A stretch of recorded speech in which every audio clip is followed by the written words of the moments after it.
यार कुछ नहीं आ रहा पीछे यार सारे। इंडियन नेशनल कांग्रेस जिंदाबाद, इंडियन नेशनल कांग्रेस जिंदाबाद, इंडियन नेशनल कांग्रेस जिंदाबाद।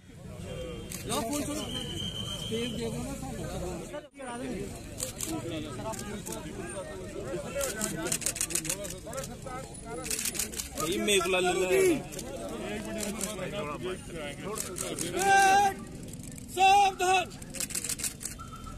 राष्ट्रीय गान शुरू करेंगे।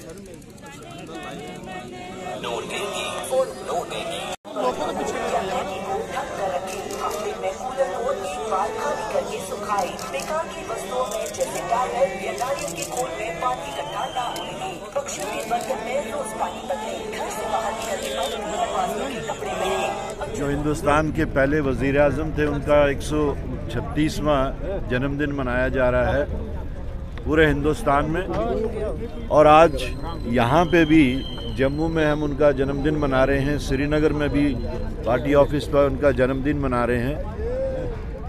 आज का जो माहौल है पूरे मुल्क में, जो नेहरूवियन फिलॉसफी थी जिसकी डायरेक्ट रेफरेंस हमारे कॉन्स्टिट्यूशन में भी आई है, प्रीएम्बल में भी आई है, नेहरूवियन फिलॉसफी की, आज के दिन में उसकी पहले से भी ज़्यादा अहमियत है, इम्पोर्टेंस है, ज़रूरत है।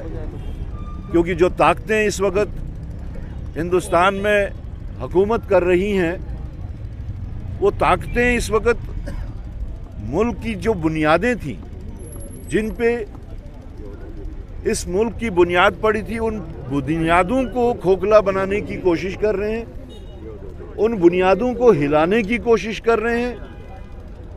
और अगर आप देखें तो बीजेपी का बराह रास्त अगर कोई अटैक होता है तो पंडित जवाहरलाल नेहरू जी पे होता है। वो क्यों होता है, ये बात समझने की है। क्योंकि वो नेहरूवियन फिलॉसफी जो थी, उसी फिलॉसफी ने इस मुल्क को जोड़ के रखा था, इस मुल्क को तरक्की की राह पे लाया था, और इस मुल्क में जो हिंदू मुस्लिम सिख इतिहाद का भाईचारा था उसकी बुनियाद डाली थी, जो कि आज के हुक्मरानों की फिलॉसफी या सियासत या आइडियोलॉजी, जिसको हम आरएसएस की आइडियोलॉजी कहते हैं, उसके बिल्कुल विपरीत है।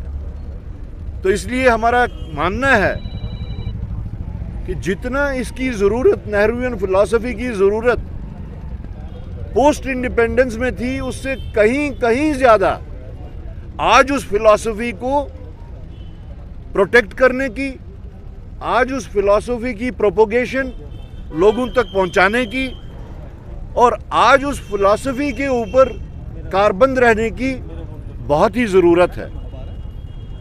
हमारी कोशिश होगी जेकेपीसीसी की कि हम उस नेहरूवियन फिलॉसफी को नए सिरे से जिंदा करें, नए सिरे से लोगों तक पहुंचाएं, जिसके सिलसिले में हमने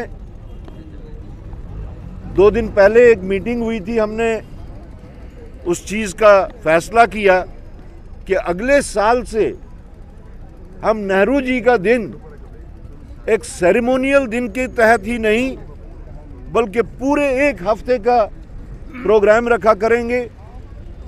आज आप देख रहे हैं कि स्कूलों में, यूनिवर्सिटीज़ में, कॉलेजेस में किस तरह एकेडमिक्स को चेंज किया जा रहा है, किस तरह उन सारे लीडर्स को जिन्होंने हिंदुस्तान की आज़ादी में सबसे बड़ा योगदान दिया।